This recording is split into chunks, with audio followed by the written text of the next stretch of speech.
BJP सरकार जैसे ही चुनाव आता है इतना बड़ा बड़ा प्रोपोगेंडा लेकर के आते हैं, सिलेंडर मुफ्त, सिलेंडर कम दाम में देने का काम करते हैं।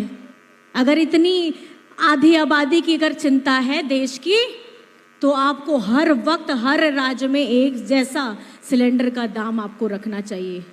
आपको जान करके हैरानी होगी, विधानसभा से हम लोगों ने नियोजन नीति को पारित करवाया, सरना धर्म कोड को पारित कराया, पिछड़ों का आरक्षण को पारित कराया, लेकिन ये आगे में जाकर के उसको रोक देने का काम करते हैं। मंशा इनकी साफ है, ये नहीं चाहते हमें हमारा सरना धर्म कोड मिले, ये नहीं चाहते हमारे झारखंड में नियोजन नीति बने, ये नहीं चाहते कि पिछड़ों को आरक्षण मिले। झारखंड के लोगों को उनके हिस्से का पैसा 1,36,000 करोड़ छोटी मोटी रकम नहीं है, 1,000 लाख करोड़ नहीं, 1,36,000 करोड़। शून्य गिनिएगा ना तो 10 शून्य होता है उसमें।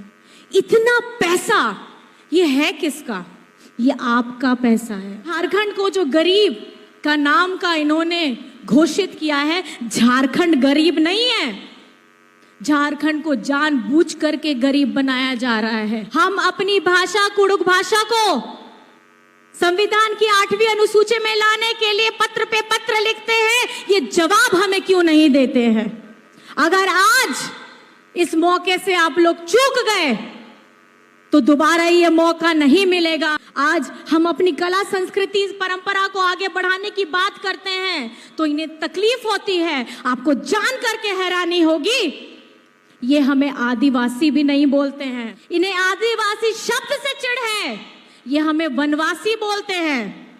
तो जो पार्टी हमें हमारे शब्द से, जो हमारा गुमान है, हमारा नाज है, जब वो शब्द हमें दे नहीं सकते हैं तो हमारी भाषा, बोली, संस्कृति, परंपरा के बारे में ये लोग क्या जानेंगे?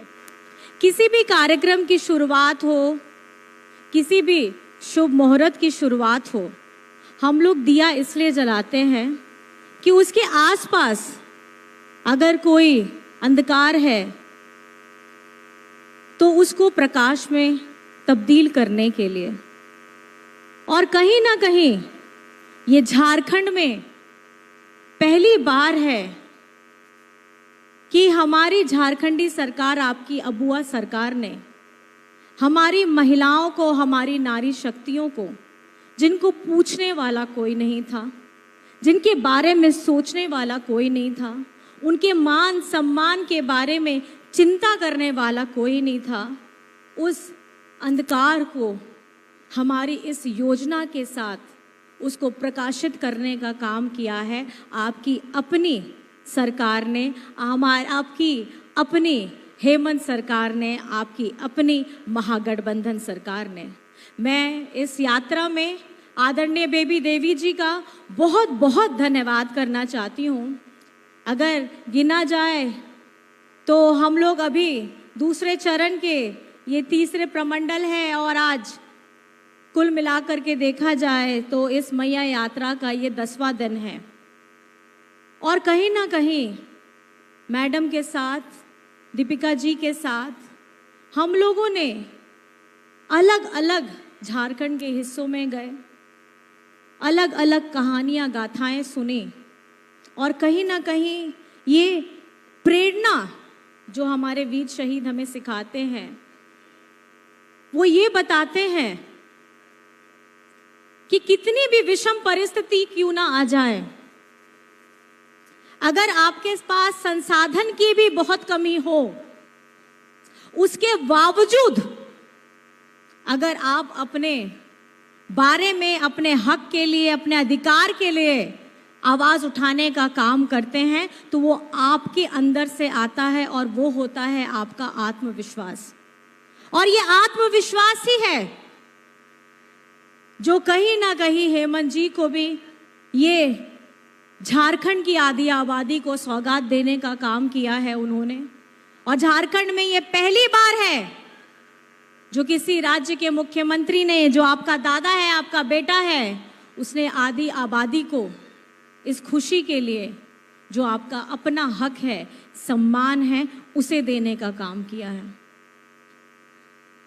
बहुत चिंता भी होती है परिस्थिति को देख करके, और कहीं लगता है कि कहीं इस राज्य को ऐसे व्यक्ति की जरूरत है जिसकी सोच दूरगामी हो, जो दूर की सोचता हो।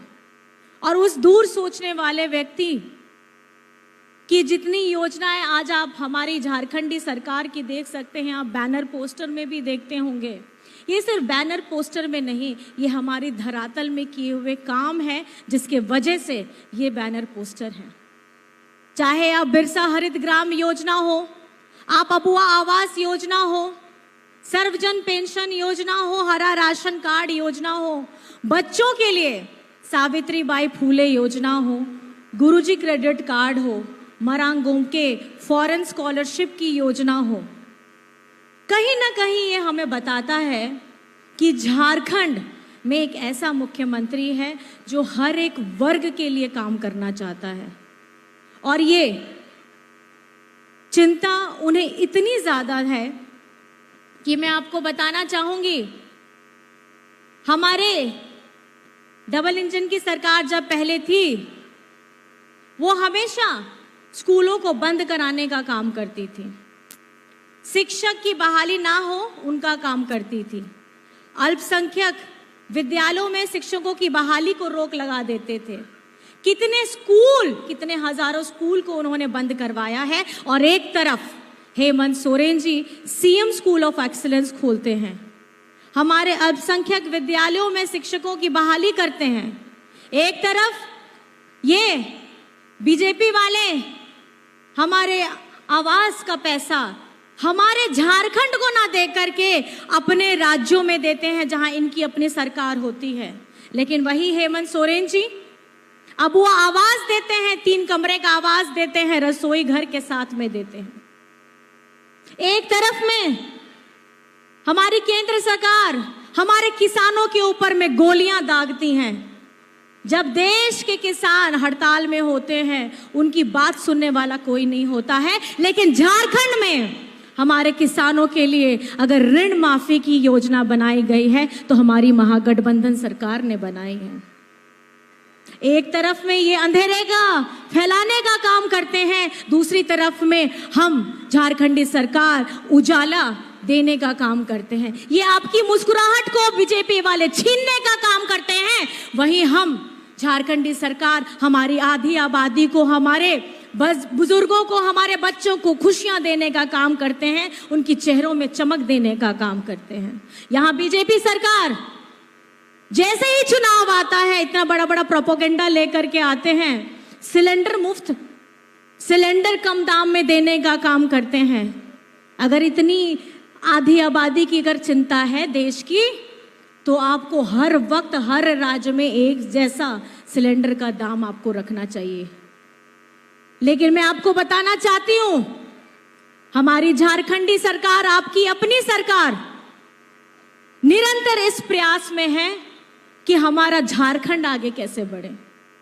आपको जान करके हैरानी होगी, विधानसभा से हम लोगों ने नियोजन नीति को पारित करवाया, सरना धर्म कोड को पारित कराया, पिछड़ों का आरक्षण को पारित कराया, लेकिन ये आगे में जाकर के उसको रोक देने का काम करते हैं। मंशा इनकी साफ है, ये नहीं चाहते हमें हमारा सरना धर्म कोड मिले, ये नहीं चाहते हमारे झारखंड में नियोजन नीति बने, ये नहीं चाहते कि पिछड़ों को आरक्षण मिले। ये क्यों नहीं चाहते हैं?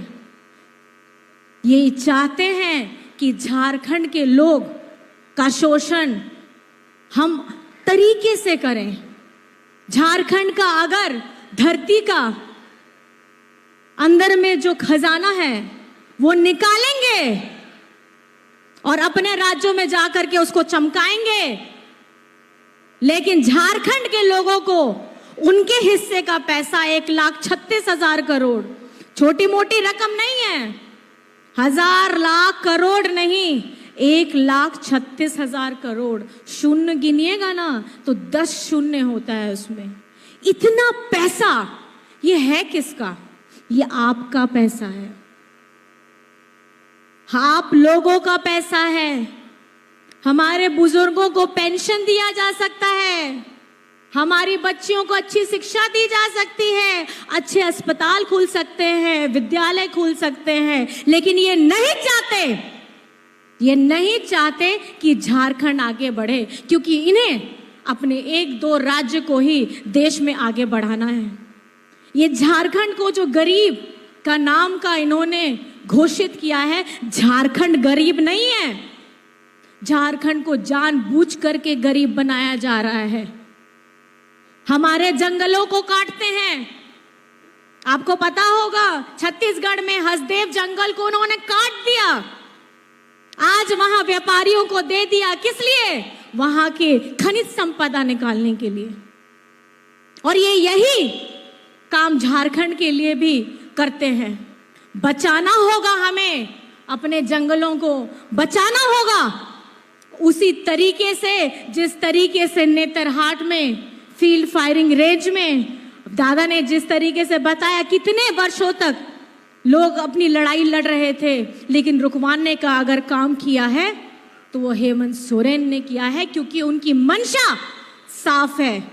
उनको पता है कि झारखंड को किस मुद्दे की जरूरत है, झारखंड को किस तरीके से आगे बढ़ाना है, उसका पूरा रोड मैप उनके दिमाग में है।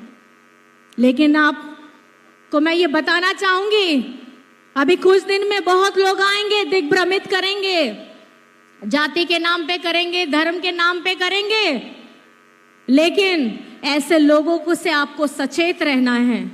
जिस तरीके से आप लोगों ने लोकसभा चुनाव के समय में हम लोगों का, हमारी महागठबंधन का साथ दिया था, उसी तरीके से मैं चाहूंगी कि आप लोग भी हमारे आगे की रण में अपना साथ दीजिएगा। आप अपना साथ दीजिएगा। माताएं, बहनें, भाई, दादा, आप लोगों से मैं पूछ रही हूं, आप लोग साथ दीजिएगा हेमंत सोरेन जी का? दीजिएगा सब लोग? अपना हाथ, दोनों हाथ उठा के बताइए कि आप लोग साथ दीजिएगा, अपना साथ दीजिएगा। जय झारखंड, जय झारखंड। ये हुंकार, ये गूंज हमारे विरोधियों को पता होना चाहिए कि अगर आप हमारी योजनाओं में पीआईएल करते हैं, हमारी नीतियों को अगर पीआईएल करिएगा, तो आपको सचेत हो जाना चाहिए। इस बार आधी आबादी के साथ हमारी झारखंड की पूरी आवाम लड़ने के लिए तैयार है, अपना हक का पैसा आपसे लेने के लिए तैयार है, चाहे वो मनरेगा का करोड़ों करोड़ रुपया क्यों ना हो और हमारा 1,36,000 करोड़ रुपया क्यों ना हो, ये लड़ाई निरंतर जारी रहेगी। ये बाहर से लोग आते हैं, इन्हें आपको पता होगा बहुत सारे मुख्यमंत्री आ रहे हैं, केंद्र मंत्री आ रहे हैं, इन्हें झारखंड के बारे में कुछ पता नहीं है। ये तब आते हैं जब चुनाव का समय समीप आता है और बरगलाने का काम करते हैं। इनसे पूछना चाहिए, और आप लोग अगर आएंगे तो जरूर पूछिएगा। हम अपनी भाषा, कुड़ुक भाषा को संविधान की 8वीं अनुसूची में लाने के लिए पत्र पे पत्र लिखते हैं, ये जवाब हमें क्यों नहीं देते हैं? अगर आज इस मौके से आप लोग चूक गए तो दोबारा ये मौका नहीं मिलेगा। अगर आपकी आवाज को बुलंद करने का कोई काम कर रहा है, हमारे समाज को एक साथ जोड़ करके उसकी लड़ाई को नेतृत्व करने का काम कर रहा है, तो वो सिर्फ हेमंत सोरेन है। और मैं धन्यवाद देना चाहती हूं हमारी आदरणीय दीपिका पांडे सिंह जी का। ये मैडम इतनी खुशहाली ला रही है हमारे किसानों की ऋण माफी। मैं धन्यवाद इसलिए देना चाहूंगी क्योंकि ये अभी नई नई आई हैं और आते ही इन्होंने जो हमारे किसानों के ऊपर बोझ था उसको खत्म करने का काम किया है। हमारी ये महागठबंधन की सरकार ने उसको खत्म करने का काम किया है। केंद्र में इनकी सरकार है, ये क्यों नहीं किसानों के ऋण को माफी कर देते हैं, लेकिन अपने व्यापारियों मित्रों के लिए 15 लाख करोड़ ये लोग माफ कर देते हैं, इतना पैसा इनके पास में है। लेकिन हमारे देश के किसानों का ऋण माफ करने के लिए इनके पास पैसे नहीं है। यहां पर मैं हमारे पहाड़ों को खत्म करने के लिए बड़े बड़े व्यापारियों को जगह दे देते हैं, लेकिन अगर यहाँ पे हम नियोजन नीति लाने की बात करते हैं तो उसका साथ नहीं देते हैं। मंशा इनकी एकदम स्पष्ट रूप से साफ है कि इनकी मंशा है कि झारखंड कभी आगे नहीं बढ़े, झारखंड कभी अपने मुद्दे की बात ना करे। आज हम अपनी कला संस्कृति परंपरा को आगे बढ़ाने की बात करते हैं तो इन्हें तकलीफ होती है। आपको जान करके हैरानी होगी, ये हमें आदिवासी भी नहीं बोलते हैं, इन्हें आदिवासी शब्द से चिढ़ है, ये हमें वनवासी बोलते हैं। तो जो पार्टी हमें हमारे शब्द से, जो हमारा गुमान है, हमारा नाज है, जब वो शब्द हमें दे नहीं सकते हैं तो हमारी भाषा, बोली, संस्कृति, परंपरा के बारे में ये लोग क्या जानेंगे। तो इस बार आप लोगों को खड़े रहना है अडिग। जिस तरीके से हेमंत सोरेन जी ने अपना सर नहीं झुकाया, उस तरीके से झारखंड की हमारी सारी की सारी आवाम को अब सीना तान करके, सर उठा करके, जो हमारी प्रकृति हमें सिखाती है। यहाँ पहाड़ देख रहे हैं ना, ये पहाड़ भी अपना सीना तान करके, अपना मस्तक उठा करके अपनी जन जंगल जमीन को बचाने का प्रयास करता है। यही हमारी प्रकृति है और यही हमें सिखाती है। तो ये आप सभी को समझने की जरूरत है। बस इन्हीं चंद बातों के साथ मैं आप सभी से विदा लेना चाहूंगी। आप लोग यहाँ आए हैं, हम लोगों की बातों को सुना है, बहुत इत्मीनान तरीके से सुना है। आप सभी को हृदय की गहराइयों से मैं बहुत बहुत धन्यवाद देना चाहती हूँ, आभार करना चाहती हूँ। और इस कार्यक्रम को इतना सुंदर बनाया, इतना ताकतवर बनाया, आप सभी को धन्यवाद करना चाहती हूँ। और अंत में नारी शक्ति के लिए जिंदाबाद करना चाहती हूँ, हमारी मैया सम्मान के लिए जिंदाबाद करना चाहती हूँ। तो मेरे भाई दादा, मेरी बहनें, मेरी माताएं, आप सभी मेरा साथ जरूर दीजिएगा। नारी शक्ति जिंदाबाद, नारी शक्ति जिंदाबाद, नारी शक्ति जिंदाबाद, मैया सम्मान योजना जिंदाबाद, मैया सम्मान योजना जिंदाबाद। आप सभी को बहुत बहुत धन्यवाद है। जय हिंद, जय झारखंड।